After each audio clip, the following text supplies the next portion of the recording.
کیا سنت ادا کر رہے ہیں اور جماعت فرض نماز شروع ہو جائے تو کیا کریں؟ اگر تو آپ مطلب آخری رکعت میں ہیں تو فوراً سے یعنی تشہد تک پہنچیں اور محمدن عبدہ و رسولہ کے بعد صرف چھوٹا سا دروشی پڑھیں، اللہم صلی علی محمد وعلی آل محمد، اور سلام پھیر دیں تو آپ کی نماز مکمل ہو جائے گی۔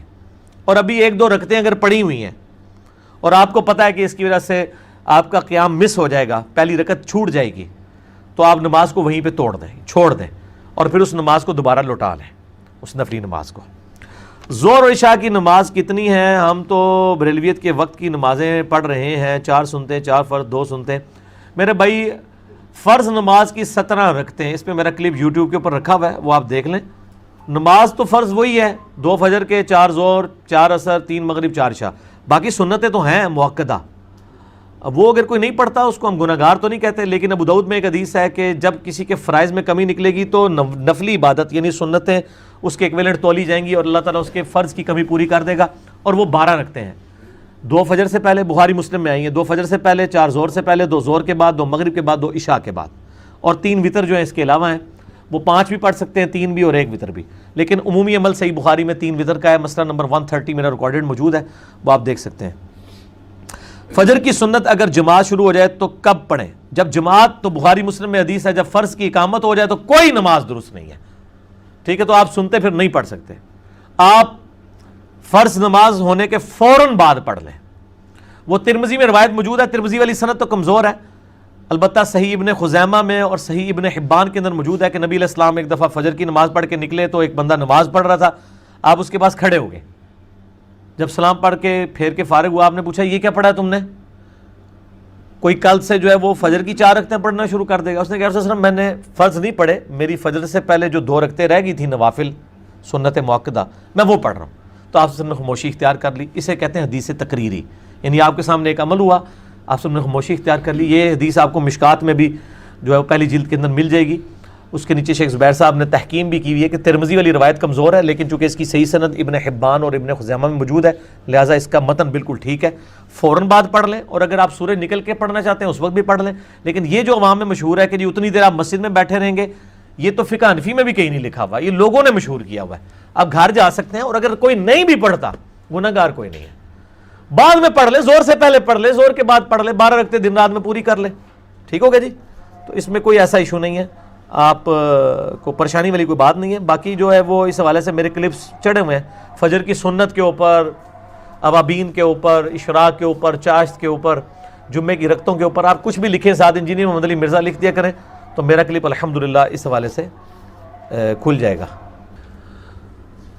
کیا فرض نماز ایک سے زیادہ جگہ پر ادا کی جا سکتی ہے؟ اب اس سے کیا مراد ہے کہ فرض نماز کو ہی بار بار پڑھنا ہے، یا فجر کی نماز بریلویوں کے پیچھے، دیوبندیوں کے پیچھے، ظہر عصر جو ہے وہ اہل حدیث کے پیچھے، مغرب شیعہ کے پیچھے؟ یہ اگر کوئی پوچھ رہا ہے تو پڑھیں جی، جدھر مرضی پڑھیں، اور نمازوں کو بار بار رپیٹ کرنے کی کوئی ضرورت نہیں ہے۔ اگر آپ رپیٹ بھی کریں گے تو ایک آپ کی فرض کاؤنٹ ہوگی، باقی نفلی ہوں گی۔ تو میں نے دونوں طریقے سے جواب دے دیا، اس میں مطلب احادیث موجود ہیں، بخاری مسلم میں موجود ہے۔ حذیفہ ابن یمان کہتے ہیں، معاذ ابن جبل، کہ میں نبی علیہ السلام کے پیچھے عشاء کی نماز پڑھتا تھا، پھر اپنی قوم میں جا کے عشاء کی امامت کرواتا تھا۔ اس کے اوپر امام بخاری نے باب باندھا ہے کہ متنفل کے پیچھے مفرض کی نماز درست ہے، یعنی جو فرض پڑھنے والا ہے وہ نفل جس نے نیت کی ہے اس کے پیچھے نماز پڑھ سکتا ہے۔ فجر کی نماز کے بعد اور سورج طلوع ہونے سے پہلے قضا نمازیں ادا کر سکتے ہیں؟ بالکل، سب کے نزدیک کر سکتے ہیں، حنفیوں کے نزدیک بھی کر سکتے ہیں۔ وہ صرف نفلی نماز کو منع سمجھتے ہیں، فجر کے فرائض کے بعد قضا نماز کو وہ بھی جائز سمجھتے ہیں۔ نبی علیہ السلام نے جو یعنی ممانعت ہے وہ تو 3 اوقات کے اندر ہے، جب سورج نکل رہا ہوتا ہے، بالکل ٹکیا جب باہر آنے لگتی ہے 10 منٹ کا وہ، اور داہوہ کبرا جو دن کے وقت ہے، اور غروب سے جسٹ پہلے، لیکن غروب میں آسانی ہے کہ آپ اس وقت نماز عصر پڑھ سکتے ہیں، اور فجر کی بھی 1 رکعت اگر طلوع سے پہلے پا لی تو فجر کی نماز پا لی، بخاری مسلم میں موجود ہے۔ مسئلہ نمبر میرا 30 نمازوں کے اوقات پہ دیکھ لیں ڈیٹیل کے ساتھ۔ میں نے سنا ہے کہ جس حدیث میں پیغمبر صلی اللہ علیہ وسلم نے صف میں اکیلے آدمی کی نماز کو پڑھنے کا حکم دیا تھا کیونکہ اگلی صف میں جگہ موجود تھی، ایسی بات نہیں ہے میرے بھائی، یہ اتنا سیدھا مسئلہ نہیں ہے، اس کے اوپر محدثین میں بڑا سخت اختلاف پایا جاتا ہے۔ اگلی صف میں اگر جگہ موجود ہو، اس کے باوجود کوئی پچھلی صف میں نماز پڑھے، تو یہ حنفیوں کی مسجدوں میں آپ یہ عام منظر دیکھ سکتے ہیں، یہ بھی ہو رہا ہوتا ہے۔ اگر انہوں نے یہ جھوٹی ایکسکیوز پیش کی ہے تو اس کے اوپر تو کوئی اختلاف ہی نہیں ہے اکیلا پیچھے نماز نہیں پڑھے گا. جماعت کا ایک پروٹوکول ہے, جماعت میں آپ نے یعنی اکٹھے ہونا ہے. ایون 2 بندے ہوں گے تو جماعت قائم کریں گے, وہ بھی ساتھ ساتھ کھڑے ہوں گے. اگر اکیلا صاحب میں پیچھے بندہ ہے تو ابو داؤد ترمذی ابن ماجہ کے اندر حدیث موجود ہے, اس کی نماز نہیں ہوگی, وہ آگے سے کسی کو پیچھے لے آئے گا. لیکن وہ اگلے لوگ ایجوکیٹ بھی ہونے چاہیے.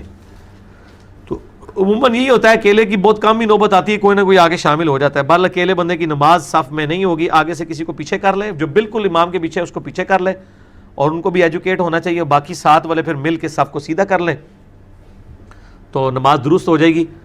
اور بسا اوقات یہ بھی ہوتا ہے کہ لوگ ایجوکیٹ نہیں ہوتے ہیں, شوق ان کو بہت ہوتا ہے امام کے پیچھے کھڑے ہونے کا, لیکن صحیح بخاری میں حدیث ہے, نبی علیہ السلام فرمایا جن کو قرآن زیادہ ہے, دین کا زیادہ علم ہے, وہ میرے پیچھے کھڑے ہوا کریں, ورنہ مجھے بھی قرآن پڑھنے میں جو ہے وہ دقت ہو جاتی ہے. ظاہر ہے وہ پھر وہ روحانیت نہیں نہ رہتی. تو یہاں پہ جو جتنا بڑا کوئی چودھری ہے اس کو شوق ہوتا ہے پیچھے کھڑے ہونے کا, اور اگر امام کا وضو ٹوٹ جائے تو اس چودھری صاحب کو آگے کر کے امام صاحب اپنے مسئلے پہ کھڑا کر سکتے ہیں؟ نہیں. تو امام کے ایگزیکٹ پیچھے وہ لوگ ہونے چاہیے کہ آگے بڑھ کے نماز پڑھا سکے. صحیح بخاری میں آتا ہے کہ سیدنا عمر رضی اللہ تعالیٰ عنہ کو جب زخم لگا تو سعد ابن ابی وقاص, سیدنا عبد الرحمن بن عوف بالکل پیچھے نماز پڑھ رہے تھے. نماز سیدنا عمر تو گر پڑے, کچھ صحابہ نے ان کو سنبھالا, اور سیدنا عبد الرحمن بن عوف آگے مسلح پہ گئے, انہوں نے نماز مختصراً پڑھا کے نماز مکمل کی, نماز توڑی نہیں ہے. اب یہاں پہ کس کی کیپیبلٹی ہے کہ وہ آگے بڑھ کے نماز پڑھائے؟ میرا خیال ہے امام کا وضو ٹوٹ جائے تو سارے ایک دوسرے تکڑنا شروع کر دیں گے, ہوتا ہے امام سے پیچھے وہ بھی ٹور پاؤں, ٹھیک ہے جی ہوں آنا ہے دوبارہ نیت کرنا ہے. تو اس طرح کے لوگ نہیں ہونے چاہیے امام کے پیچھے. ان کو امام کو ضرورت ہی نہیں کہ وہ آگے کسی کو کھڑا کرے, وہ پیچھے ایسے لوگ ہی پہلے ہی کھڑے ہونے چاہیے کہ جب وضو امام کا ٹوٹ جائے تو وہ آگے بڑھ کے تو نماز کو مکمل کریں. کیا چیز؟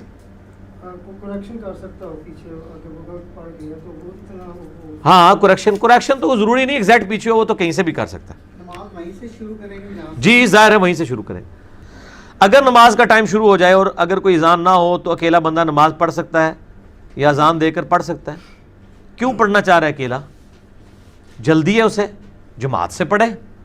اور اگر کسی ایسی جگہ کے اوپر ہے جہاں پہ مطلب اذان نہیں ہوئی ہے تو ٹائم داخل ہوتا ہی ہو سکتا ہے, یہ عورتوں کا مسئلہ ہو سکتا ہے, انہوں نے جماعت سے نہیں پڑھنی. تو اگر ظہر کا وقت سپوز 12:20 پہ شروع ہے تو بے شک اذان 12:30 یا 12:45 ہوتی ہے, جب ٹائم داخل ہو گیا تو آپ ظہر کی نماز پڑھ سکتے ہیں. عورتوں کے لیے میں بتا رہا ہوں, مرد نے تو جماعت سے ہی پڑھنی ہے تو پڑھے, ضرور پڑھے. اکیلا بندہ بھی, صحیح بخاری میں حدیث ہے, تیرے رب کو اس گڈریے پہ بڑا پیار آتا ہے جو پہاڑ کی چوٹی پہ اکیلا کھڑا ہو کر اذان اور اقامت دے کے جماعت کو قائم کرتا ہے, یعنی کوئی اس کا ساتھی نہیں ہے. وہ آپ اکیلے بھی, کبھی آپ کی جماعت رہ گئی ہے اور آپ اکیلے نماز پڑھ رہے ہیں تو آپ بلند آواز میں اقامت کہہ کے, تکبیرات بلند کہہ کے نماز پڑھ سکتے ہیں. بخاری کی حدیث کا مفہوم ہے کہ نماز کے بعد بلند آواز سے ذکر کیا جاتا تھا, تو کیا نماز کے بعد بلند آواز سے ذکر کرنا جائز ہے؟ جائز نہیں, سنت ہے, لیکن یہ والا نہیں جو انڈیا پاکستان والوں نے بتایا ہے.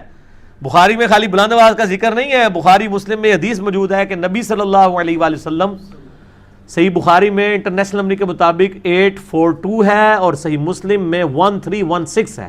ہمارے گرین کارڈ کے اوپر ٹاپ کے اوپر یہ ذکر لکھا ہے کہ ابن عباس کہتے ہیں کہ نبی علیہ السلام کا جماعت کا مکمل ہونا میں اللہ اکبر کی آواز سے, بلند ذکر کی آواز سے پہچانتا تھا. سلام پھیرتے ہی آپ کہیں گے اللہ اکبر, اس کے بعد آپ آہستہ آواز میں پڑھیں گے. صحیح مسلم میں آتا ہے 3 دفعہ استغفر اللہ استغفر اللہ استغفر اللہ اللہم انت السلام ومنک السلام تبارک یا ذا الجلال والاکرام. اس کا حوالہ صحیح مسلم 1334 ہے. اور یہ جو سعودیہ والوں نے ایک جو ہے وہ, اور عرب کے لوگوں نے اس حوالے سے ایک دھوکہ دیا ہوا ہے, وہاں پہ جو اذکار کے آپ کو ملیں گے نا جو چھپے ہوئے کارڈ بھی اور بڑے بروشرز بھی, ان پہ اللہ اکبر نہیں لکھا ہوا ہوتا, 3 دفعہ استغفر اللہ لکھا ہوتا ہے اور نیچے اللہم انت السلام. تو وہ تو مجھے پھر بعد میں جب میری ڈسکشن ہوئی ان سے اور میں نے ان کے فتاوا پڑھے تو وہ فرض نماز کے بعد تکبیر کی تعویل اتنی باطل کرتے ہیں کہ اللہ ہی ان کو عقل دے. وہ کہتے ہیں جو یہ بخاری مسلم میں الفاظ ہے نا کہ نبی علیہ السلام کی فرض نماز کا مکمل ہونا, ابن عباس کہتے ہیں میں تکبیر کی آواز سے پہچانتا تھا, تو اس تکبیر سے مراد استغفر اللہ ہے, اللہ اکبر نہیں ہے. یہ تو مسلمانوں کے بچے کو بھی پتا ہے کہ استغفر اللہ کو استغفار ہی کہا جاتا ہے, تکبیر نہیں کہا جاتا. تکبیر تو اللہ کی بڑائی کرنا.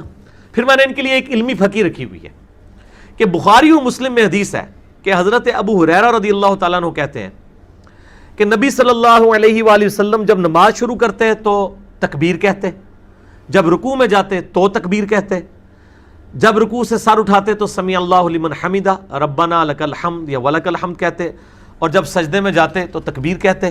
یوں 4 رکعتوں میں 22 دفعہ تکبیر کہتے. تو کیا وہ استغفر اللہ کہہ رہے ہوتے تھے؟ ادھر تو آپ بھی اللہ اکبر کہہ کے نماز شروع کرتے ہیں. تو نماز والی تکبیر اللہ اکبر ہے، دوسری تکبیر بھی اللہ اکبر ہی ہے فرض نماز کے بعد والی. تو یہ سعودیہ کے آپ کبھی بینرز دیکھیں گے آپ کو اللہ اکبر وہ بڑے چڑھتے ہیں، لیکن پاکستان میں ماشاءاللہ اہل حدیث نے نا ان کا جو ہے نا وہ مکو گول کیا ہے. دارالاسلام والوں نے جتنے چھاپے ہیں اس میں انہوں نے پہلے نمبر پہ اللہ اکبر کا ذکر لگایا، اور دارالاسلام کی برکت سے سعودی عرب والوں نے جو یہ دین کو ٹیمپر کرنے کی کوشش کی تھی سنت ذکر کو، یہ انہوں نے تعریف کی ہے نا کہ آپ تکبیر کو استغفر اللہ کہہ رہے ہیں. ٹھیک ہے نا جی. تو اس حوالے سے اللہ تعالیٰ نے جو ہے نا دارالاسلام کے ذریعے حق آواز لوگوں تک پہنچائی، چونکہ دنیا میں سب سے بڑا ادارہ ہے دارالاسلام پبلیکیشن کا. تو پوری دنیا میں ان کے بینرز اب مسجدوں کے اندر بھی لگے ہوئے ہیں، باقی چیزیں بھی ہیں. تو ماشاءاللہ اس حوالے سے حق بات لوگوں تک پہنچ گئی ہے. ٹھیک ہوگا جی. دیکھیں میں نے ایک سوال میں آپ کو کتنے جواب دے دیے. دیکھیں نا جی، یہ ساتھ ساتھ یہ چھوٹے چھوٹے وہ مسئلے ہیں، کیونکہ مجھے ای میلز پہ لوگ آگے پیچھے پوچھتے رہتے ہیں جو کچھ دماغ میں آتا ہے، جو کہ فری سٹائل مجلس ہے نا جی، مجلس میں تو یہی کچھ ہوگا. مسجد میں نمازی فرض نماز کے بعد سنت پڑھتے ہیں، اس وقت کوئی اعلانیہ نعت یا تلاوت کرتا ہے تو یہ جائز ہے ناجائز ہے؟ بالکل غلط ہے جی، کوئی ضرورت نہیں ہے. مطلب نماز کے اوقات کے اندر کیا کام ہے کہ آپ یہ کام شروع کر دیں اونچی آواز میں تلاوت؟ اگر نماز کے وہ اوقات ہیں، اگر نماز سے ہٹ کے ہیں تب بھی ان کو ریکویسٹ کرنی چاہیے کہ مسجدیں ان کاموں کے لیے نہیں بنی ہوئی ہیں کہ آپ مطلب جو ہے وہ اور یہ کیا کرتے ہیں، درس بھی دینا غلط ہے. سلام پھیرتے ہی جو ہے وہ درس قرآن دینا شروع کر دیتے ہیں، سنت اذکار بھی نہیں کرنے دیتے ہیں. یہ آپ کون سی دین کی خدمت کر رہے ہیں؟ ٹائمنگ رکھیں، جس نے سننا ہے سنے گا، جس نے نہیں سننا نہ سنے. آپ داروغہ تو نہیں ہے ان کے اوپر. اس طرح کی سختیاں لوگوں کے ساتھ نہ کریں.